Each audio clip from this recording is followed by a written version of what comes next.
The day my husband vanished, the coffee pot was still warm. My name is Emily, and that morning started like any other in our Chicago apartment. Sunlight creeping through the blinds. The smell of fresh coffee drifting through the kitchen. Michael always woke up before me and brewed a pot just the way I liked it, with a little vanilla creamer. But when I walked into the kitchen, the house felt strangely silent. His keys were gone, his wallet missing, and his phone unplugged from the charger. Yet there was no note, no message, no trace. The coffee pot's glass was fogged with heat. He had been here minutes earlier. My hands shook as I called out his name, convinced he would answer from the bedroom or the shower. But he didn't. In that moment, I felt a chill crawl up my spine. Something terrible had happened, and I just didn't know it yet. I dialed his number again and again, but it went straight to voicemail every single time. At first I tried to calm myself, maybe he just stepped out for a morning walk or ran to the store. But something felt off. Michael never left without telling me, not even for 5 minutes. I opened the closet, and that's when my heart dropped. His suitcase was gone. Not the big travel one, but the small black one he used for business trips. My mind spiraled. If he planned to leave, why would he make coffee? Why would he pretend everything was normal? I called his office, trying to sound composed. But the receptionist said Michael hadn't been scheduled for work today, and he hadn't shown up yesterday either. I froze. Yesterday? He told me he'd be working late. My hands turned cold as I checked the bank. App, 2 large withdrawals, had been made at 3 a.m. I felt like I was drowning, my breath trapped in my chest. I sank to the floor, trying to understand how the man I trusted with my life could disappear without a word. But deep inside, a whisper kept repeating, someone else must know the truth. My fingers trembled as I scrolled through Michael's recent calls, desperate for any clue. That's when I noticed a number saved under initials I didn't recognize. AM. It wasn't in his contacts before. A cold rush went through me, and before fear could stop me, I pressed call. A woman's voice answered, soft but startled, like she wasn't expecting anyone. Hello? She whispered. My voice cracked as I asked, do you know where Michael is? There was a long silence, the kind that makes your heartbeat echo in your ears. Then she said something that made my blood freeze. Emily, you need to stop looking. She knew my name. I tried to speak, but nothing came out. She continued, voice shaking like she was terrified too. He's in danger. And if you keep digging, you will be as well. Before I could ask anything, the line clicked dead. I stared at the phone, completely numb. This wasn't an affair. This wasn't a runaway husband. Something darker was unfolding. And suddenly, for the first time since he vanished, I wasn't sure if I wanted to find Michael, or if I should be afraid of what I would discover when I did. I drove straight to the police station, clutching Michael's photo like it was the only thing keeping me alive. My voice shook as I explained everything, the warm coffee, the missing suitcase, the mysterious withdrawals, and the phone call from the woman who knew my name. The officer listened carefully, his expression darkening as I spoke. He typed Michael's name into the system, and suddenly his hands froze above the keyboard. His eyes met mine, not with sympathy, but with a warning hidden in them. Ma'am, he said slowly, we can't open a missing person case yet. But you need to leave. Chicago for a while, today. Right? Now, my stomach, twisted like someone punched me from the inside. What are you not telling me? I whispered. He leaned closer, lowering his voice. Michael wasn't just a software analyst. He was working with federal investigators. Undercover. And someone dangerous found out. My breath vanished. The room spun. Before I could process anything, the officer slipped a folded note into my palm and whispered, Don't read this here, go. I stumbled outside to my car, hands shaking so violently I could barely turn the key. When I finally unfolded the note, I saw only 6 words written in Michael's handwriting. If you love me, don't trust anyone. I sat frozen in the driver's seat, the note trembling between my fingers. My heart hammered so loudly I could hear it echo inside my skull. Don't trust anyone. Those words crawled under my skin like ice water. I looked around the parking lot. Cars hummed past, engines idled. A man leaned against a silver SUV, pretending to scroll through his phone but glancing at me every few seconds. Paranoia or danger, I couldn't tell anymore. I started the engine and pulled away, but the SUV slid out behind me, matching every turn. My breath sharpened, my palms slipped on the steering wheel. I called the kids' school, voice cracking, and begged them to keep Emma and Noah inside until I arrived. When the school came into view, I hit the brakes and sprinted inside, pulling my children into my arms before they could even ask why I was crying. "We're going home," I said, forcing steadiness into a voice that was anything but steady, right now. The secretary stared at me strangely, as if sensing something was wrong, but I didn't wait for questions. I buckled the kids into the car and drove fast. Too fast, glancing constantly in the mirrors. The SUV returned, closed this time, following us onto the highway. Emma noticed first, whispering, "Mommy, why is that car chasing us?" My throat tightened. I wanted to lie, say it was nothing, but I couldn't risk another second. Instead, I grabbed Michael's note from the dash and dialed the number printed on the back. A man answered before the first ring even finished. "Isabella, keep driving. Whatever you do, don't stop. We're tracking your location and we're sending help." His voice was sharp, urgent, terrifying. "Michael is alive? But if they get to you before we do, everything he's done will be for nothing." I looked into the rearview mirror, and the SUV was so close now I could see the driver's face, expressionless, eyes locked on mine like a hunter closing in. My children clutched each other, trembling. I whispered a prayer I hadn't said since childhood. And then, out of nowhere, a black van with tinted windows screeched across the highway and cut off the SUV, sending it spinning into the median. I swerved, tires screaming, barely regaining control as Emma and Noah screamed in terror. Someone inside the van slid the door open and a man in tactical gear shouted, "Isabella Reyes? Follow us! Now!" I didn't have time to think. I just pressed the gas and chased the only chance we had left. As we sped away, I glanced in the mirror one last time, flames rising from the crashed SUV, smoke curling like a warning. And in that moment, I knew nothing in my life would ever be normal again. The van led us miles beyond the city, through winding roads and empty industrial zones until we reached a warehouse, surrounded by security fencing and armed guards. The moment I stepped out of the car, my knees nearly collapsed from the adrenaline that had nowhere left to go. Emma and Noah clung to me like they were holding on to the last piece of safety in the world. A tall man with a stern face approached us, his voice controlled but urgent. "You're safe now. Mrs. Reyes, bring the children inside." Safe. The word felt foreign, like something belonging to a different lifetime. Inside, the warehouse looked nothing like the outside. There were computers, maps, agents in communication headsets, and screens streaming live surveillance footage. Everything smelled like metal and disinfectant. My ears buzzed with the constant beeping of equipment and the rushed footsteps around me. "Where is my husband?" I demanded, my voice cracking. The man hesitated before answering. "He's being transported here. He only agreed to come in after we confirmed you and the children were secure." I let out a shaky breath, but anger burned hotter than relief. "He vanished!" I hissed, tears sharp and bitter. "He left us alone. He knew we were in danger and he disappeared." "Why?" The man didn't respond.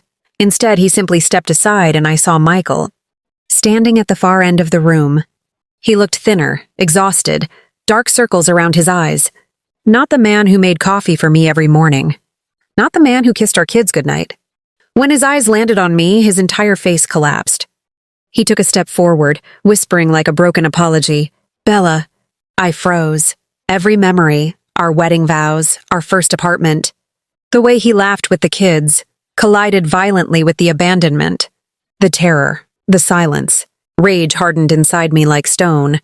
When he tried to reach for Emma and Noah, they instinctively moved closer to me. His hand trembled midair and he pulled it back, devastated. "I'm sorry," he whispered again. "I never wanted this for you." The words cracked something inside me. My voice came out raw. "You lied to me, Michael. You disappeared. You let me believe you were dead. And now strangers are telling me things about my own husband." His jaw tightened, guilt heavy in his expression. "I couldn't tell you. If anyone knew you were connected to me, they'd use you to destroy everything." I stared at him, disbelief sour on my tongue. "Everything? Everything is our children. Our marriage. Our family. And you traded that for secrets? His shoulders dropped, defeated. I traded it to protect you. I wanted to scream at him. Hit him, collapse, run. Every emotion slammed against my ribs at once. But before I could decide what to feel, an agent rushed over with a folder in hand, gripping it like it was dynamite. Michael, we have a bigger problem, he said. The woman who called your wife earlier? She's not just some threat. She's your registered spouse. And she's filed legal claims using your name. My heart stopped. Emma and Noah's eyes widened. Michael's face turned ghost white. I felt the world tilt beneath me. What? It came out strangled, disbelieving. The agent opened the folder and slid a document onto the table. Marriage. Certificates, photos, bank records. The bride's smiling face on the document. A young woman with long dark hair, holding Michael's arm like she belonged there. My vision blurred. My hands shook violently. That ringing in my ears became a scream I held behind my teeth. Michael, I whispered, my voice broken glass. Did you marry her? His silence was the answer. The room went cold, and for the first time since he vanished, I wished he had stayed gone. Silence swallowed the room whole, like even the humming machines and echoing footsteps paused, waiting for my world to collapse. Michael stood motionless, his chest rising and falling in shallow, panicked breaths.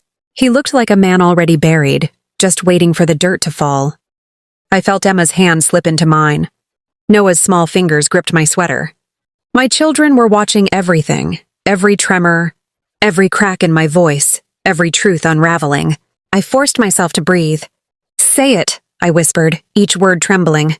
I need to hear it from you. Michael's lips parted, then closed again like he was physically choking on his own guilt. Finally, in a voice made of splinters, he said, Yes, I married her. The words sliced through me so violently, I staggered back, hitting the table behind me. Emma let out a small cry and Noah buried his face into my side. I tasted metal in my mouth, like I was bleeding from the inside. Why? I demanded, forcing my voice past the shaking. Were you lonely? Bored? Did you decide to upgrade your family when I was too busy raising our children? Michael stepped forward, hands trembling. It wasn't real, Bella. It was part of the cover, part of the operation. I didn't have a choice. I almost laughed, but the sound never made it out. It died somewhere between anger and heartbreak. You always have a choice when it comes to marriage, Michael. You chose secrecy. You chose lies. You chose her. He flinched like every word was a bullet. They needed someone to infiltrate her family, he pleaded. Her father is tied to a trafficking ring and money laundering. Getting close to him was the only way to build a case. The only way to stop them. I didn't want the marriage to be official, but they rushed it. If I had refused, they would have killed me. His voice cracked hard then. Bella, I thought if you knew, you'd never forgive me. I shook my head, tears hot and unstoppable. You didn't even give me the chance. He looked at Emma and Noah, his face collapsing like a house folding under its own weight. Every day I wanted to call. Every second I was away from you, I felt like I was drowning. And when they found out who you were, I left so they wouldn't touch you. Everything I did was to keep you safe. I stared at him, jaw clenched so tight my teeth ached. Safe? I whispered. You call this safe? Running for our lives? Agents dragging us into vans? Our children watching their father admit he married another woman? This is safety?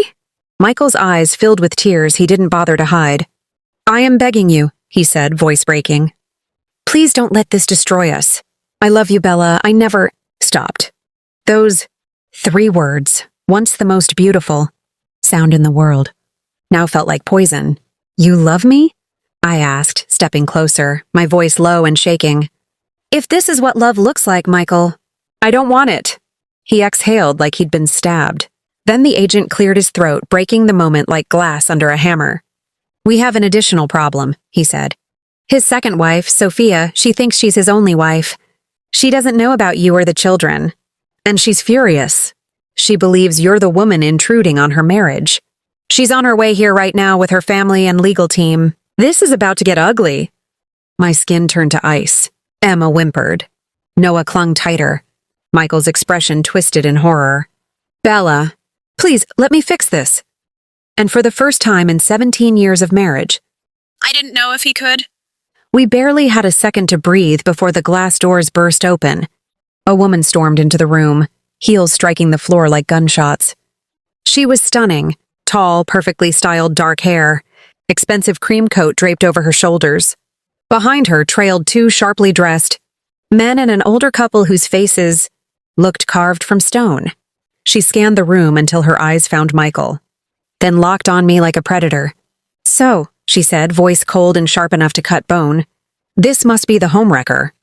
Her words hit like a slap, and I felt Emma flinch beside me. Michael stepped forward desperately, lifting his hands. "Sophia, stop. You don't understand." She shoved him so hard he stumbled backward. "Don't you dare talk to me right now," she hissed. Her eyes filled with furious tears as she turned toward me, pointing with a trembling hand. "How long have you been sleeping with my husband?" My mouth opened, but no sound came out, not from shock, but from the humiliation of being accused in front of my children. Michael moved between us, voice cracking. "Sophia, please. She is my wife. My real wife. The mother of my children." Gasps filled the hallway. Agents, nurses, bystanders frozen in disbelief. Sophia's face twisted, disbelief turning to rage so violent it looked like it might consume her. "No," she whispered, shaking her head. "No, you're lying. You told me she was an informant trying to destroy us. You said she was dangerous." She looked at me again, and this time her expression softened with painful confusion. "He told me you tried to trap him, that you were obsessed." My throat burned. "I've been married to him for 17 years. We built a life together. I didn't even know you existed." A sound came from her, half sob, half scream as she turned to Michael.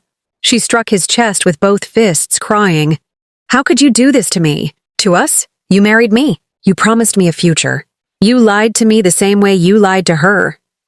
Emma stepped forward suddenly, her voice shaking but fierce. "He lied to all of us." Her words hung in the air heavy, heartbreaking. Sophia's eyes fell on my children, and something inside her shattered. She turned away, covering her mouth, shoulders shaking. Her father stepped forward, voice icy. "You made a fool of my daughter, and you endangered us all." Then his voice dropped lower, threatening. "You're going to pay for this." Michael's face drained of color. Agents immediately closed in, tension thick enough to choke on. Noah squeezed my hand, whispering, "Mommy, I'm scared." And hearing those tiny broken words snapped something inside me. I stepped forward, standing between Michael and Sophia's family, not as a wife protecting a marriage, but as a mother protecting her children. My voice was low, steady, and stronger than I felt. "Everyone stop. No more yelling. No more chaos. My kids are watching. They've been through enough." Even Sophia looked up, stunned by the calm. "I don't care about excuses anymore," I continued. "But there will be truth. All of it. Today." The older man glared. "And who exactly do you think you are to demand anything?" I looked him straight in the eyes. "I am the only person in this room who did nothing." "Wrong." A hush fell so complete. You could hear the fluorescent lights buzzing. And then, Michael collapsed to his knees, hands covering his face, sobbing in a way I had never heard from him. The sound was raw, broken, horrifying. He whispered through tears, "I've destroyed everything. I don't deserve any of you." For the first time since the nightmare began, I agreed. Within an hour, we were moved into a private conference room, fluorescent lights buzzing overhead, metal chairs scraping against the floor as agents, attorneys, and federal officials filled the space like storm clouds gathering. The room smelled faintly of burnt coffee and disinfectant, the kind of scent that clings to crisis. Emma and Noah sat beside me, their eyes wide, trying to understand a world collapsing faster than they could breathe in it. Michael sat across from us, wrists cuffed, head bowed so low his forehead almost touched the table. Sophia sat on the opposite side, arms crossed tightly, her mascara streaked from crying, rage simmering just beneath the surface. When the lead agent finally spoke, his voice was flat and heavy. "We have two priorities now: protecting the children and preventing the situation from escalating publicly. The media has already been alerted to suspicious activity tied to Sophia's family. If this goes wrong, it becomes a nationwide scandal." My stomach twisted. I could already imagine headlines. Federal agent exposed in double marriage scandal. 2 wives, 2 lives, 1 lie, the agent continued. Michael's undercover marriage was approved by the Bureau, but he exceeded authorized boundaries. He concealed a previous marriage and family, violating federal protocol. There will be an internal investigation. Sophia let out a cold laugh. Internal investigation? He destroyed 2 families. He built a life with me, weddings, holidays, promises, while he had children calling him Dad across the country. She turned toward me, voice quieter now, almost pleading. Did you know he was deployed? That he was undercover? That he was risking his life? My throat tightened. Yes, I knew. But I didn't know I was sharing my husband. Her eyes filled, devastation swallowing the anger. For a brief moment, we weren't enemies. We were 2 women gutted by the same man. Then Michael lifted his head, eyes red and swollen. I thought I could protect both lives, he whispered. I thought I could end the operation, come back, and explain everything after it was safe. I leaned forward, my voice steady but trembling underneath. You should have trusted me enough to tell the truth. You didn't save us, Michael. You destroyed us. Sophia's father slammed his palm on the table. We're filing charges, fraud, emotional damages, marriage annulment, full financial compensation, and a restraining order. Emma gasped quietly, her voice barely audible. Is he going to jail? Noah's head dropped, small shoulders shaking. Something inside me cracked wide open watching my children break. I turned sharply toward Sophia's father. Enough, I said, voice ringing with authority I didn't know I had. You don't get to threaten us in front of my children. Whatever legal action you want to take it outside this room. The agent nodded. She's right. From this point on, we separate all parties. Sophia wiped her eyes, voice shaking. I want one thing before I leave. She looked directly at Michael. Why didn't you tell me about them? Michael opened his mouth, but nothing came out, only a strangled breath. So I answered for him, because he thought he was impossible to lose. Sophia stared at me, eyes glistening. And then, unexpectedly, she whispered, I'm sorry. Not for him, for me. For the woman she now understood I had been, loving blindly, loyal completely, betrayed entirely. I nodded once, appreciating the honesty more than she could know. As she left the room, her parents following, Michael looked at me with eyes begging forgiveness. I held his gaze for a long moment, letting silence speak all the things I couldn't yet say. Then I whispered the words that sealed the end of the life I once knew. I'm filing for divorce. The air shifted. Something final. Something irreversible. Michael's entire body shook with sobs. And for the first time since the nightmare began, I felt the faintest breath of freedom return to my lungs. The weeks that followed felt like moving through wet cement. Slow, heavy, suffocating.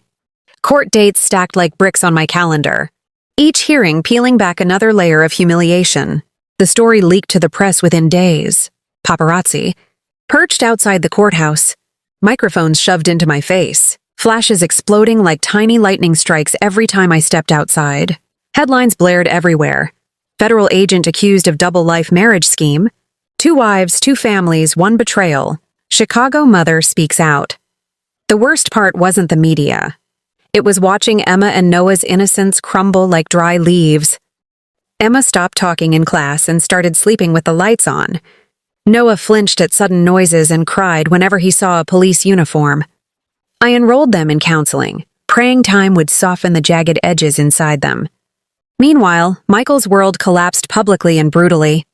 He was suspended from the Bureau, stripped of his badge, interrogated by Internal Affairs, and forced to face the betrayal. Not just as a husband, but as an officer, sworn to protect truth. Every time our eyes met in court, he looked smaller, like guilt was hollowing him out from the inside. Sophia pressed full charges, demanding financial restitution and emotional damages. Her lawyers painted him as a manipulative sociopath who preyed on vulnerable women. My attorneys fought to protect the children, focusing solely on stability and safety. The courtroom felt like a battlefield.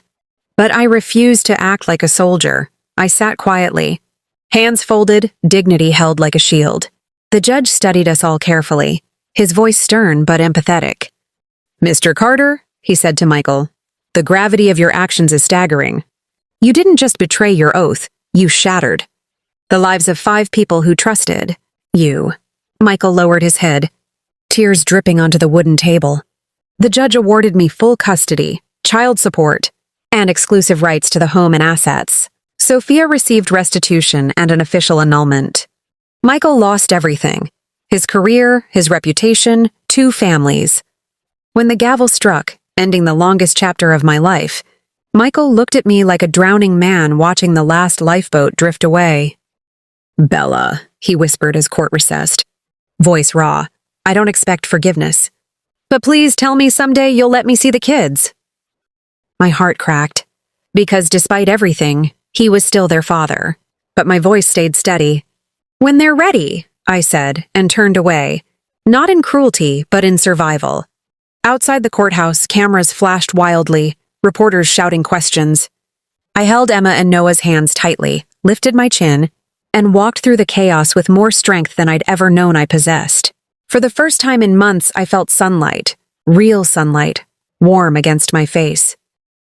Not borrowed light, not shared light, mine. For the first time in months, I felt something inside me break, not like glass, but like a dam. My voice cracked as I whispered, "Why didn't you tell me?" He stared at the floor, shoulders shaking, breath uneven. "Because I knew you would try to save me. And I couldn't live with seeing you hurt again. You deserved a life, Sarah, not a countdown." I stepped closer, feeling every tremble of the air between us. "I would have chosen you," I whispered, tears burning down my face, "even if it meant losing everything else." His expression changed. Pain and love twisted together. He reached for my hand slowly, like he wasn't sure I'd let him. But I did. Our fingers locked, familiar and trembling. "I never stopped loving you," he said, voice barely a breath. Not for a second. And for a moment, time froze.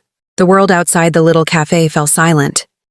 No traffic, no city noise, just 2 people holding everything they were too afraid to say. Then he inhaled deeply, eyes filled with something I couldn't name. "There's more, and you're not going to like it." My heart stuttered. "Tom, what else?" He looked around sharply, a flicker of fear crossing his face, as if someone might be listening. "I didn't run away because of the illness," he said quietly. "I disappeared because someone wanted me gone." The room spun. I felt my fingers slip from his, my breath trapped in my chest. "What are you talking about? Who?" He leaned forward, voice tight. "Someone powerful. Someone dangerous. And if they find out I talked to you..." He swallowed hard, his eyes turning dark with warning. "Sarah, your life is in danger now." My pulse hammered so loudly I could barely hear his words. "What do you mean my life is in danger?" I whispered, every muscle in my body locking tight. Tom glanced over his shoulder again, and in that moment I saw real terror in his eyes.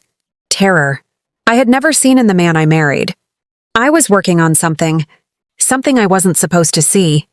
A research file, encrypted, buried inside a government contract. It wasn't about medical equipment like they told us. It was a black budget operation. Human trials, unapproved, covered up. I reported it. I thought it was the right thing. The next morning, the brakes on my car were cut. My stomach twisted, nausea rising like fire through my throat. "So they tried to kill you?" He nodded once, eyes glassy. "And they would have if I hadn't disappeared.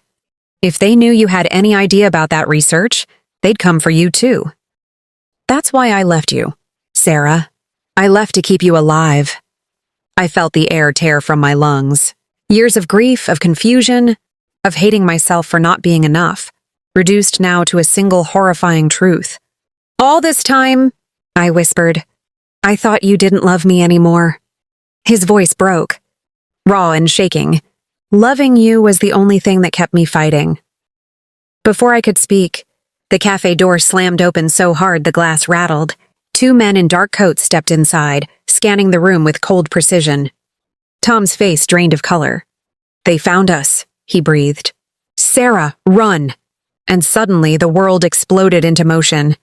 People screamed as chairs toppled and coffee cups shattered across the floor. Tom grabbed my hand, yanking me toward the back exit as the 2 men pushed through, the crowd with terrifying calm. My legs felt like they were made of stone. but adrenaline forced them forward. "Don't look back," Tom hissed, pulling me through the narrow hallway behind the kitchen. The barista froze mid-step as we rushed past, eyes wide with confusion. The back door burst open, and cold wind slapped my face as we stumbled into the alley. A gunshot cracked behind us, sharp and deafening, splintering, brick inches from Tom's head. I screamed as he shoved me behind a dumpster. "They're armed, Sarah. Stay low." Sirens wailed somewhere far away, but not near enough to matter. Tom scanned the alley like a man who had done this before. "There's a car 2 blocks down. If we get to it, we have a chance." Another shot rang out, ricocheting off metal, sparks flying. "A chance for what?" I gasped, shaking so hard I could hardly breathe. His voice was rough, desperate. "To expose them. To make sure they can't hide this anymore. I didn't survive a year in the dark just to die now." Footsteps. Pounded closer, heavy, determined, closing fast. Tom gripped my face, forcing me to meet his eyes. "No matter what happens, remember this. I didn't leave because I was gone. I left because I had to come back." Then he pulled me to my feet, and we ran, our hands locked, our hearts beating like war. Drums, as the sound of boots and guns chased us. Through the freezing Chicago streets, I could almost taste the fear in the air, thick and metallic. And then, just as we reached the street corner, tires screeched and a black SUV swung into view, cutting us off. The window rolled down, and the face staring back at me made my blood turn to ice. The SUV idled in front of us, engine growling like a predator ready to strike. The tinted window lowered slowly, and my breath turned sharp and cold when I saw who was inside. It wasn't a stranger. It wasn't a government agent. It was my sister Emily. Her eyes were hard, nothing like the soft, kind gaze I grew up trusting. "Get in the car," she ordered, her voice flat and terrifyingly calm. Tom stepped in front of me, shielding me with his body. "Emily," he growled, disbelief shaking his tone. "You're part of them?" She tilted her head, almost pitying him. "I told you to walk away, Tom. You should have listened." My head spun, the world unraveling beneath my feet. "Emily, what are you talking about?" I whispered. She sighed like someone tired of pretending. "You think I just worked at a pharmaceutical company? You think I just got lucky? Just climbed the ladder? No, Sarah. I built the ladder." Her voice sharpened like glass. "That research you tried to expose, Tom? It was mine. Years of work. Billions on the line. You tried to burn it down." Tom's jaw clenched, fury darkening his face. "People died because of that project. Innocent people." Emily's expression didn't change, not even a flicker. "Collateral damage," she said. "Every breakthrough has a cost. I'm sorry it was too high for your conscience." Behind us, the agents reached the mouth of the alley, guns raised. Emily leaned forward, eyes locked on mine. "Sarah, please. Get in the car. I don't want to hurt you." My pulse roared in my ears, my chest tight and hot with betrayal. "You knew where he was this whole time?" I choked. "You let me grieve. You watched me fall apart." Her expression cracked just slightly, pain or guilt. I couldn't tell. "If I told you the truth, you would have tried to save him. And I couldn't let that happen." Tom squeezed my hand once, hard, urgent. "We're out of time." The agents raised their weapons. Emily lifted a hand, signaling them to wait. "Sarah, choose." The wind fell silent. The city noise faded. My world narrowed to 2 impossible paths.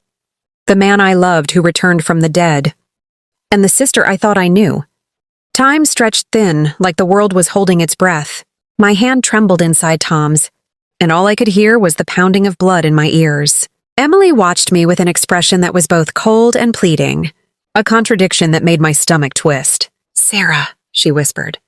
Softer now, "don't throw your life away for a man who's already destroyed everything." Tom stepped closer, his voice raw. "She doesn't get to decide your life anymore. You know who I am. You know what's right." My chest burned, torn between blood and loyalty, between love and survival.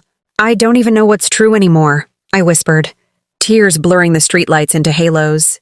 Emily's jaw tightened. She nodded to the agents and they raised their guns again. "Then I'll decide for you." The click of safeties, disengaging, sliced through the air like knives. Suddenly Tom shoved me hard. Behind a parked car just as a gunshot shattered the night, an explosion of sound that felt like it split the world in half. I screamed as he staggered, one hand gripping his side, blood spreading fast between his fingers. "Tom!" I crawled to him, hands shaking, trying to stop the bleeding as his body slumped against mine. The agents closed in. Emily stepped out of the SUV, her face pale now, panic cracking through her composure. "I said hold your fire!" she snapped, but it was too late. The damage was done. Tom coughed, breath shallow, his eyes finding mine with a desperate softness. "Don't!"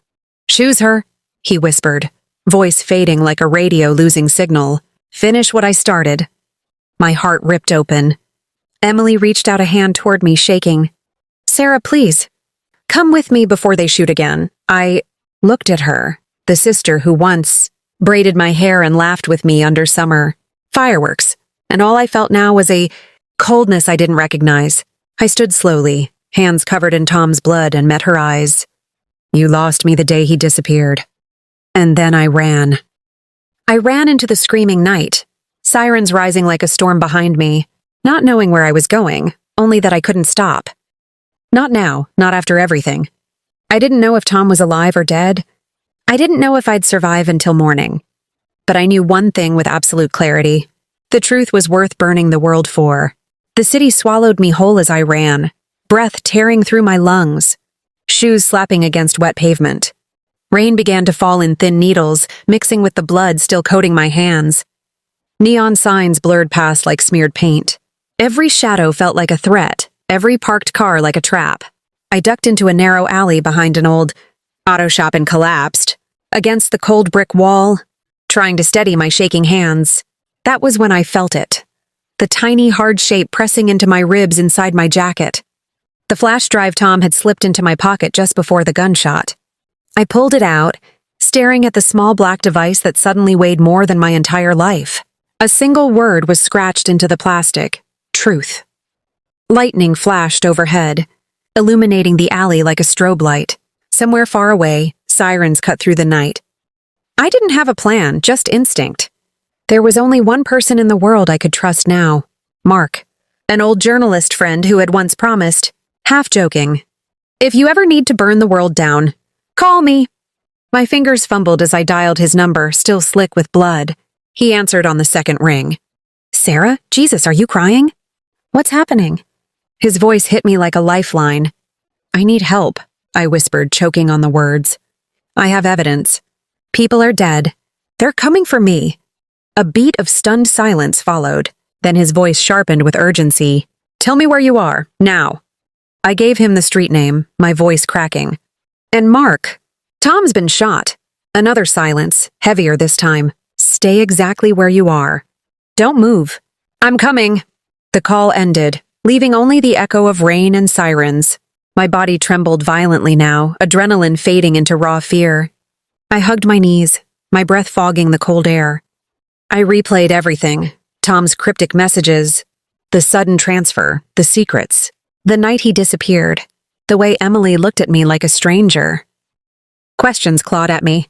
Why had Tom trusted me with this? What exactly was on this drive? And how deep was Emily involved? Headlights swept across the alley, and for half a second, hope flared. But the vehicle didn't slow. It screeched to a stop, doors slamming open with military precision. Black uniforms poured out, guns drawn. They had found me. "Hands where we can see them," one shouted. I panicked, gripping the flash drive so hard its edges cut into my palm. I wasn't going back. Not to prison, not to silence, not to the version of myself who waited by the window, for a husband who would never return. Not anymore. I forced myself to stand, rain plastering my hair to my face, heart thundering so loud it drowned everything else. The red aiming laser danced across my chest. I took one breath, a long, shaking breath, and ran. I didn't remember breathing as the subway doors closed behind me. The roar of the train swallowed the sound of my heartbeat, loud and uneven like a broken metronome. The car was nearly empty, just a man in a construction vest half asleep, a teenage girl scrolling through her phone, and a mother bouncing her baby lightly against her chest. I sank into the hard plastic seat and wrapped my arms around myself, suddenly cold despite the heat of the train. Emily sat across from me, clutching her backpack so tight her knuckles were white. She stared at the floor, jaw tight, a pulse flickering in her temple. She looked like someone holding back an earthquake. "Mom," she whispered, barely audible. "If Dad really did all this, what happens now?" I opened my mouth, but no sound came. I didn't know the answer. I was still trying to understand how the man who once spent 3 nights awake building a cardboard spaceship for Noah's 8th birthday could also be the man who forged documents and married someone else while I signed hospital papers alone. I looked at the scratch on Emily's cheek, the one he supposedly caused while shoving past her. For the first time, I wasn't sure it was an accident. My throat tightened until it hurt. The train screeched as it reached the next stop. Emily stood, motioning to follow. We stepped onto the platform and walked briskly up the escalators into the cool night air. The city lights blurred in my eyes as though rain was falling. But it wasn't. My vision was watery from tears I hadn't realized were there. Emily led us several blocks until we reached a quiet side street.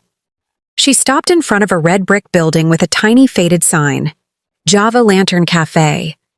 Inside smelled like cinnamon and roasted beans, warm and comforting in a way that nearly broke me open. We sat in a booth far in the corner, hidden behind a tall wooden divider. When the waitress left, Emily pulled the flash drive from her pocket and slid it toward me, her voice trembling. I didn't lie. Dad gave this to me 3 months ago. He told me to keep it safe in case anything ever happened to him. I only opened it yesterday. Mom, you need to see what's on here. My breath stalled. The flash drive was small, silver, scratched around the edges from being handled too much. Something about it felt heavier than metal. It felt like truth. And truth can weigh more than any stone. I glanced around the cafe. Nobody was watching us. I plugged the drive into my laptop, palms sweating. A single folder popped up, password protected. "What's the password?" I asked. Emily swallowed hard. "Your birthday. My birthday, not his. Not our anniversary. Mine." I typed it in and the folder opened. Rows of documents filled the screen. Financial records, internal emails, scanned agreements, receipts, transfers, time-stamped correspondence, and then videos. I clicked the first. Tom sat at a desk under fluorescent lights, his face pale, jaw clenched. Behind him stood a banner with the company name, Westlake Medical Research Group, the corporation that had relocated him to Chicago. I remembered the pride in his voice when he got the offer. I remembered the champagne he opened. But the man in the video looked nothing like that man. He spoke quietly, urgently. "If you're seeing this, something went wrong. Westlake isn't just researching medical devices. They're falsifying trial results, pushing products they know are unsafe. People are dying." I uncovered internal data. I tried reporting it through the proper channels, but they're protected. Politicians, investors, people way above me. They threatened me. They threatened my family. I'm safer disappearing than staying. "I'm sorry." He looked away for a long moment, pinching the bridge of his nose, struggling to speak. Then soft, raw, "Sarah, I love you. More than you know. I never meant to leave you to carry everything alone. Protect the kids. And don't trust anyone." The video ended. I stopped breathing again. Emily was crying silently. My hands shook so hard the laptop rattled. My world didn't just crack, it tilted. Tom wasn't just a cheating husband. He wasn't a coward. He wasn't running off to a wedding to escape responsibility. He was hiding. He was protecting us. But then, what about Melissa? The wedding invitation? The picture of him smiling with another woman? None of it made sense anymore. I clicked the next video. This time, Tom looked more frantic, his tie loose, sweat shining on his forehead. They framed me. They planted evidence linking me to financial fraud. I'm being watched constantly. If I go home, they'll use you to control me. His voice cracked. "Sarah, if you ever doubt me, please remember who I was. Remember the night Noah was born, and I held him so gently because I thought he might break. Remember the mornings I burned pancakes because I wanted you to sleep. Remember 15 years, not the last 5 minutes? My chest burned, grief and guilt colliding violently. All those months I thought he stopped loving us. All those nights I cried alone. All the resentment. All the anger. And the ring in the drawer. Dear God, I felt Emily squeeze my hand, grounding me. Mom, we have to bring this to the FBI. My voice trembled. And the wedding? Melissa? Emily shook her head.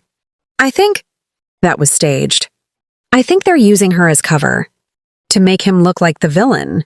To make sure we hate him and don't look deeper. And then my phone buzzed. Unknown number. I stared at it, frozen. Another buzz. Another. I turned it over and my stomach knotted. A message. If you care about your children, stop digging. You have one chance to walk away. My hands went ice cold. My blood pulsed loud in my ears. They were watching us. And for the first time since the morning the coffee pot was still warm, I didn't feel abandoned. I felt hunted. Under the fluorescent lights of the industrial kitchen, stainless steel reflecting our pale faces, Emily finally exhaled a long, shaking breath. Mom, we need a plan. If we go to the police, they could be compromised. If we go home, we're exposed. We need evidence that's undeniable and public. Her voice steadied with resolve. She was her father's daughter, strategic, calm under pressure, fierce when cornered.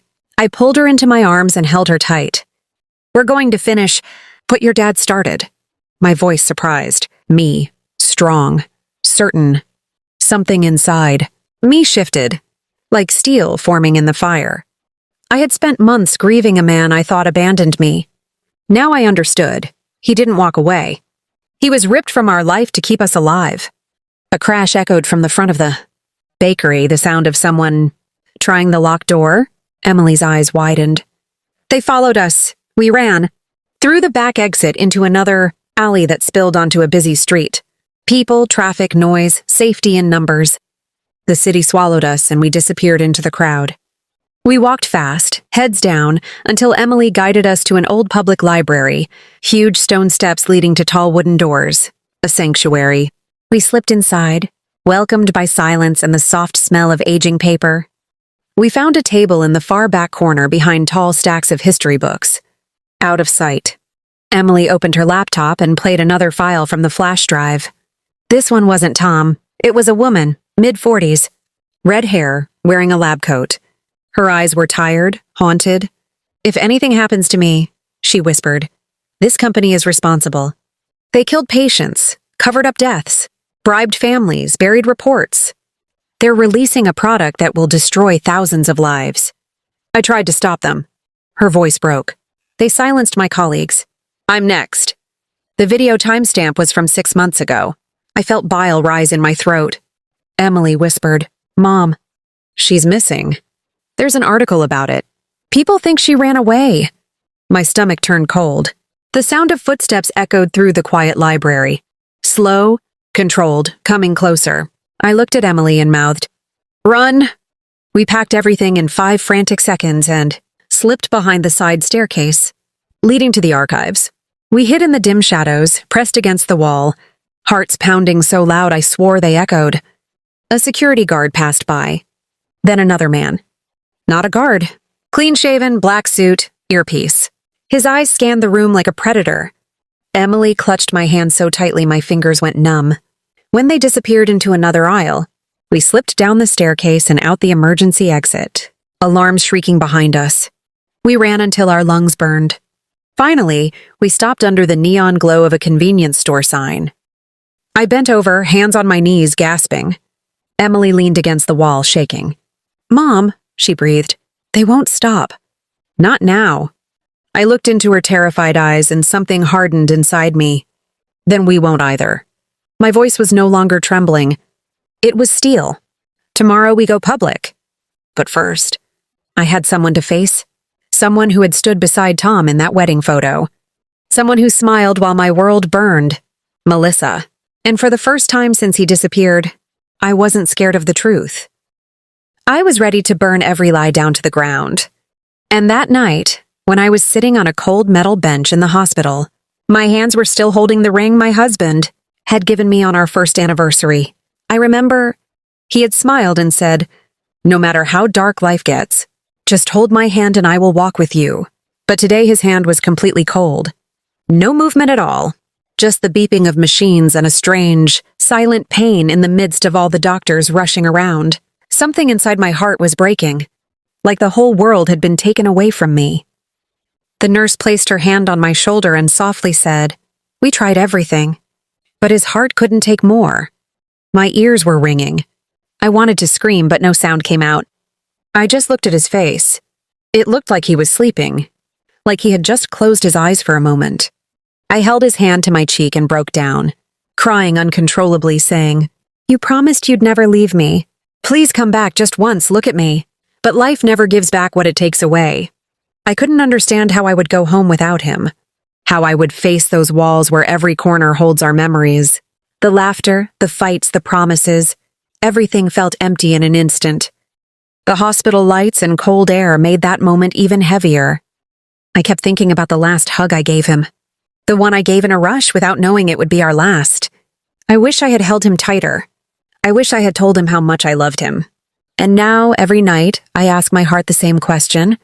Why love someone so deeply if life is just going to take them away? But then I feel a slight tightness around my ring finger, and it feels like he's saying, "Because love doesn't die. I am still here." And when I came back home, the moment I opened the door, the silence shook me. The house that was always filled with his sounds, his silly morning singing, his whistling while making coffee, and the sweet way he used to call my name in the evenings. Today it was completely silent. I slowly walked into the living room and looked at the couch where we watched movies every night, where he always fell asleep and I used to tease him for it. My legs were trembling, like every step was putting more weight on my heart. One day, the barista at the coffee shop asked me, "You're always so quiet. Are you okay?" And without thinking, I smiled. A small smile, half broken and half new. I said, "Not yet, but I will be." That was the first time my heart felt a little bit of light through the pain. I started walking in parks, watching sunsets, observing strangers' faces, as if I was slowly rebuilding my world. And one night, wearing his hoodie, I sat on the front porch, looking at the sky and softly said, "I didn't say goodbye. I'm just waiting for see you later, like you said." In that moment, I felt peace. Not complete, but enough to breathe again. Enough to take the next step. A few weeks later, on a rainy Sunday morning, I was organizing my husband's old belongings, not to move on, but to honor them. Every shirt, every handwritten note, every photograph. It felt like someone was pressing a needle straight into my heart. When I opened his desk drawer, I found an old phone, his personal phone, the one he had replaced a long time ago. I assumed there wouldn't be anything important on it, but I still put it on charge. It took a while for the screen to turn on, and my heartbeat kept getting faster. When the phone finally unlocked, a notification flashed. "One saved voicemail, never delete." My hands went cold. I pressed play, and his voice filled the room. A little shaky, a little heavy, like he was fighting his own emotions. "Hey, love, it's me. I didn't know if I should say this, but I needed you to hear it someday. I've been sick, really sick. And I didn't tell you because I couldn't stand the thought of you watching me fade. You deserve a life full of color, not watching mine turn to gray." My tears were out of control, falling onto the phone's speaker. He continued, "Doctor said there wasn't much time left, and the only thing I could think about was how to protect you from the pain. That's why I disappeared, not because I wanted to leave you, but because I wanted you to remember me standing, smiling, alive. I wanted to scream, to shake him, to ask, 'Why didn't you trust me to hold your pain?' But then he said the line that tore my soul open. If love means anything, it means choosing their peace over your presence." The voicemail ended, and I collapsed to the floor, holding the phone to my chest as if I could absorb his words into my bones. And in that moment, I understood. He didn't leave me. He tried to protect me, and the weight of that sacrifice was breaking my heart and healing it at the same time. For the first time, grief and love felt the same, both drowning and freeing me at once. After that voicemail, my life shifted in an entirely new direction. I decided I wasn't going to be the wife who cried silently in the dark. I was going to become the woman he always wanted me to be, strong, loving, present. A week later, I got a call from the hospital. They had found his wallet and wedding ring, turned in by a shelter volunteer. The ring, the one he never took off. With it was a folded note, my name written on top. "Open when you're ready." I held the envelope in my hand, feeling it like it carried the last trace of his fingertips. That day, I decided we would hold a small memorial service. No fancy flowers, no long speeches, just the people who truly knew him. The hall was simple. A photograph in the corner, that smile that had anchored my whole life, and an empty chair in front of it, where I could almost feel his presence. Outside, it was drizzling, and the smell of wet earth filled the room, as if nature itself was mourning for him. Kids quietly lit candles, and I stood in the center. But this time, I didn't collapse. I was steady, like he was somewhere beside me, holding my shoulder. While everyone shared their memories, I sat down to open the envelope, my fingers shaking. Inside was a single sheet of paper. His handwriting, slightly uneven, but unmistakably his. If you're reading this, you survived the hardest part. Promise me you'll live now. Not in my shadow, not in grief. Live in sunlight. Laugh loudly. Love bravely. Tell our kids I never left them. Not for a second. And the last line, the one that etched itself into my soul. You were my home. Please don't lock yourself inside the ruins. Build again. In that moment, my tears fell freely, without shame, without restraint, but this time, they weren't tears of pain. They were tears of release. I placed his ring gently next to a candle, like a final offering, and whispered softly, "Thank you for loving me enough to let me go." The room fell silent, and it felt like the air had become lighter, as if a new doorway had opened inside my grief. That day, for the first time, I realized goodbye isn't always an ending. Sometimes goodbye is the beginning of something new. After the memorial, life slowly began to create its own new rhythm. I reset my little morning coffee corner, no longer with 2 cups. Just one, but I placed it by the window where the sunlight fell directly on my face. At first, that space felt like torture, like the empty chair was mocking me. But now it became a reminder. I survived, and I'm going to live. The kids began healing too. They suggested donating their dad's clothes so his warmth could reach someone who needed it. Initially, I didn't think I could handle it, but when I handed those folded shirts to a young homeless man, the smile on his face made me realize something for the first time. Kindness is also an answer to grief. I continued therapy, started yoga, and finally decided to pursue my dream of opening a photo studio. The dream I had always postponed, and honestly, with every shutter click, I could hear his voice. Capture life. Don't freeze it in fear. Nothing replaced him and nothing ever will. But I started filling the corners of my life again. A year later, at a community event, a man approached me. Kind eyes, steady voice, no rush. We just talked, slowly building a friendship without expectations, without pretending. And for the first time, I felt that maybe life could bloom again without betraying the past. I preserved his ring in a shadow box with a silent prayer, not as a wound, but as proof of a love that was real. Now, when I stand on the balcony at night, looking up at the stars, it feels like he's somewhere in all that brightness, whispering, "You kept your promise." And today, I want to ask all of you something. If someone you loved vanished to protect you from pain, and you found out the truth later, would you blame them? Or would you say thank you? Tell me in the comments. And if my story touched you, please like, share, and subscribe, because sometimes we find our own pain in someone else's words. I'm Auntie May, and this was my story of love, loss, and the courage to live again. Thank you for listening.